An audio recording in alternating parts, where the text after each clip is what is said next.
നിങ്ങളുടെ സപ്പോർട്ട് ഉണ്ടെങ്കിൽ തീർച്ചയായിട്ടും ഞാൻ ഉദ്ദേശിക്കുന്ന രീതിയിൽ എനിക്കിതൊക്കെ റെഡിയാക്കി എടുക്കാൻ സാധിക്കുമെന്ന് ഞാൻ വിചാരിക്കുന്നുണ്ട് കേട്ടോ. അപ്പം ഇതേപോലെ തന്നെ എല്ലാവരും എന്നെ സപ്പോർട്ട് ചെയ്യുക, സബ്സ്ക്രൈബ് ചെയ്ത് സപ്പോർട്ട് ചെയ്യാനും മറക്കരുത് കേട്ടോ. Hi, good morning. അപ്പോൾ ഇന്ന് Sunday special day in my ലൈഫിലോട്ട് എല്ലാവർക്കും സ്വാഗതമുണ്ട് കേട്ടോ.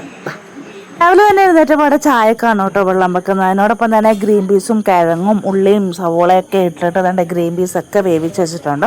അതിൻ്റെ അടുത്ത് തന്നെ ഒരു പാൻ വെച്ചിട്ട് നമ്മൾ പൊടിയെല്ലാം കൂടെ കൂട്ടിയിട്ട് ഗ്രീൻ പീസ് കറി വെക്കാൻ പോവാണ് കേട്ടോ. പാൻ കാണുമ്പോഴേ നിങ്ങൾ ചിലപ്പം കമൻറ്റ് ഇടുമെന്നറിയാം പാൻ മാറ്റാറായെന്ന്. ഇൻഷാല്ലാ നമ്മൾ കുറച്ചുകൂടെയൊക്കെ അപ്ഗ്രേഡ് ആക്കാം, കുറച്ചുകൂടെയൊക്കെ നമ്മളൊന്ന് വെള്ളാറട്ടെ ഇൻഷാല്ലാ. അപ്പോൾ നമ്മൾ പറഞ്ഞു വന്നത് എന്താണെന്ന് വെച്ചാൽ ഈ ഒരു പാനിലോട്ട് കടുക് പൊട്ടിച്ചിട്ട് കുറച്ച് മുളക് പൊടിയും മല്ലിപ്പൊടിയും മഞ്ഞൾപ്പൊടിയും ഗരം മസാല ഇട്ടൊന്ന് ചൂടാക്കിയതിന് ശേഷം നമ്മൾ വേവിച്ച് വെച്ചിരിക്കുന്ന ഗ്രീൻ പീസ് ഒക്കെ ഏറ്റവും ലാസ്റ്റ് നമ്മൾ കുറച്ച് അരപ്പൂടെ ഇട്ട് ഒന്ന് തിളപ്പിച്ചെടുത്താൽ നല്ല കിടിലൻ ടേസ്റ്റുള്ള കറി റെഡി ആവും കേട്ടോ. കുട്ടികൾക്കൊക്കെ ഭയങ്കര ഇഷ്ടപ്പെടും ഈ ഒരു കറി. അതിന്റെ കൂട്ടത്തിൽ നമ്മൾ പാലപ്പമാണ് കേട്ടോ റെഡിയാക്കുന്നത്. അപ്പം പാലപ്പവും ഗ്രീൻ പീസ് കറിയാണ് ഇന്ന് രാവിലത്തെ ബ്രേക്ക്ഫാസ്റ്റ്. ഗ്രീൻ പീസ് കറി അപ്പോൾ ഒക്കെ കൂട്ടിയിട്ട് നമ്മൾ ബ്രേക്ക്ഫാസ്റ്റ് ഒക്കെ കഴിച്ചു കേട്ടോ. അതിനുശേഷം എനിക്കൊന്ന് പുറത്ത് പോകണമായിരുന്നു, കുറച്ച് സാധനങ്ങളൊക്കെ വാങ്ങിക്കണമായിരുന്നേ. ഇന്ന് സൺഡേ അല്ലായിരുന്നു. അപ്പോൾ കുറച്ച് ബീഫ് കിട്ടിയിട്ടുണ്ടായിരുന്നു കേട്ടോ. അപ്പോൾ ഉച്ചക്കത്തേക്ക് വേണ്ടിയിട്ട് അത് കറി വെക്കാന്ന് വിചാരിച്ചു. അതിന് വേണ്ടിയിട്ട് ഉള്ളി സവാള ഇഞ്ചിയും വെളുത്തുള്ളി എല്ലാം കൂടെ വയറ്റുവാണ്. അപ്പോഴത്തേക്കും തന്റെ ഉമ്മ നെയ്ച്ചോറൊക്കെ റെഡിയാക്കി വെച്ചിട്ടുണ്ട് കേട്ടോ. അതിനുശേഷം ഞാൻ തന്റെ കറി എല്ലാം കൂടെ കൂട്ടി ഏറ്റവും ലാസ്റ്റ് തന്റെ കറിവേപ്പിലയൊക്കെ ഇട്ടിട്ട് കറി വേവിക്കാൻ വേണ്ടി വെച്ചാണ് കേട്ടോ. പക്ഷെ ഇവിടെ മുതലാണ് നമ്മളുടെ കഥ ആരംഭിക്കുന്നത്. സംഭവം എന്ന് വെച്ചാൽ നമ്മളെല്ലാം റെഡിയാക്കി കുക്കറിൽ വിസിലൊക്കെ ഇട്ട് വെച്ചു കേട്ടോ. പക്ഷെ കുറെ നേരം കഴിഞ്ഞിട്ടും കുക്കറിൽ വിസിൽ വന്നില്ല കേട്ടോ. പക്ഷെ ഞാനത് ശ്രദ്ധിച്ചു ഇല്ല. കുറച്ച് കഴിഞ്ഞപ്പോഴത്തേക്കും ഒരു മണം വന്ന് നോക്കിയപ്പോഴത്തേക്കും കുറച്ചടി ഭാഗം കരിഞ്ഞു പോയായിരുന്നേ.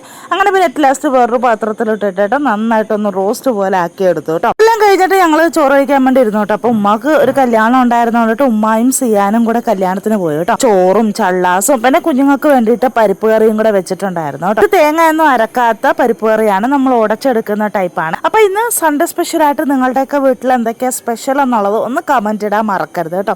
ഇതാണ് നമ്മളുടെ ബീഫ് കറി. പക്ഷെ ഭയങ്കര ടേസ്റ്റ് ആയിരുന്നു കേട്ടോ. ഇച്ചിരി അടുക്കി പിടിച്ചുകൊണ്ടാണോ എന്ന് അറിയത്തില്ല. അങ്ങനെ അതെല്ലാം കൂടെ കൂട്ടിയിട്ട് നമ്മൾ ഉച്ചക്ക് ചോറ് കഴിക്കുകയാണ് കേട്ടോ. പിന്നെ ഇത് കഴിഞ്ഞിട്ട് ഇനിയിപ്പോൾ പ്രത്യേകിച്ച് പരിപാടികളൊന്നുമില്ല. കുട്ടികളാണെന്നുണ്ടെങ്കിൽ ആലപ്പുഴ ബീച്ചിൽ പോകണമെന്നൊക്കെ പറഞ്ഞ് ബഹളമായിരുന്നു കേട്ടോ. പക്ഷെ എവിടെയും പോയില്ല കേട്ടോ. ഇന്നൊരു ഫ്രീ ദിവസമായിരുന്നു. അങ്ങനെ ഞങ്ങൾ ഫുഡൊക്കെ കഴിച്ചു, റെസ്റ്റൊക്കെ എടുത്തു. പക്ഷെ അമ്രു എങ്ങനെ ഫുഡ് കഴിച്ചതെന്നറിയോ? ഒരു പാത്രത്തിൽ ആദ്യം കറിയും ചോറും പരിപ്പും എല്ലാം കൂടെ സെറ്റ് ചെയ്തിട്ട് ഇതേപോലെ ഒരു പാത്രത്തിലോട്ട് തട്ടിയിട്ടു കേട്ടോ. ഞാൻ നോക്കിയപ്പോഴത്തേക്കും നല്ല രസമുണ്ട് ഈ ഒരു സംഭവം. എല്ലാം കൂടെ പ്രത്യേകിച്ച് ഒരുക്കേണ്ട കാര്യമില്ല, ഓരോ ലെയറായിട്ടാണ് കറിയും ചോറൊക്കെ ആയിട്ട് പുള്ളിക്കാരി അങ്ങ് സെറ്റ് ചെയ്തത്. കഴിക്കാനും രസമാണ്, എല്ലാം കൂടെ കൂട്ടി അങ്ങോട്ട് കഴിക്കുകയും ചെയ്യാമല്ലോ. അപ്പം ഞങ്ങൾ ഫുഡെല്ലാം കഴിച്ച് കഴിഞ്ഞിട്ട് വൈകിട്ട് ചപ്പാത്തിയാണ് കേട്ടോ ഉണ്ടാക്കുന്നത്. അപ്പോൾ ചപ്പാത്തിക്ക് വേണ്ടിയിട്ട് നേരത്തെ കുഴച്ച് വെച്ചിട്ടുണ്ടായിരുന്നു. കറി നമ്മുടെ ബീഫ് കറി ഉണ്ടായിരുന്നു കേട്ടോ.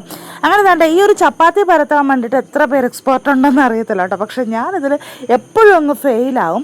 സത്യം പറഞ്ഞാൽ ആ ഒരു കറക്റ്റ് വട്ടം എനിക്ക് കിട്ടത്തില്ല കേട്ടോ. എങ്ങോട്ടെങ്കിലും അങ്ങോട്ടോ ഇങ്ങോട്ടോ ഒന്ന് ഏങ്കോണിച്ച് പോകും കേട്ടോ. ഇനി ഈ ഒരു ചപ്പാത്തി പലക കണ്ടിട്ട് ആരും കുറ്റം പറയരുത്. അത്യാവശ്യം നല്ല വൃത്തിയായിട്ട് തന്നെയാണ് നമ്മൾ സൂക്ഷിക്കുന്നത്. പലക ആയതുകൊണ്ടിട്ടാണ് ഈ ഒരു കളറിൽ. ഇൻഷാല്ലാ നമ്മൾ ഇതും അപ്ഗ്രേഡ് ചെയ്യുന്നതായിരിക്കുമേ. നിങ്ങളുടെയൊക്കെ റിക്വസ്റ്റ് പ്രകാരം ഓരോ സാധനങ്ങളും നമ്മൾ അപ്ഗ്രേഡ് ചെയ്യും. അപ്പോൾ ഇത്രയുള്ള ഇന്നത്തെ വിശേഷങ്ങൾ. ഇഷ്ടമാണെങ്കിൽ ലൈക്ക് ചെയ്യാൻ ഷെയർ ചെയ്യാനൊന്നും മറക്കരുതൊക്കെ. Thank you.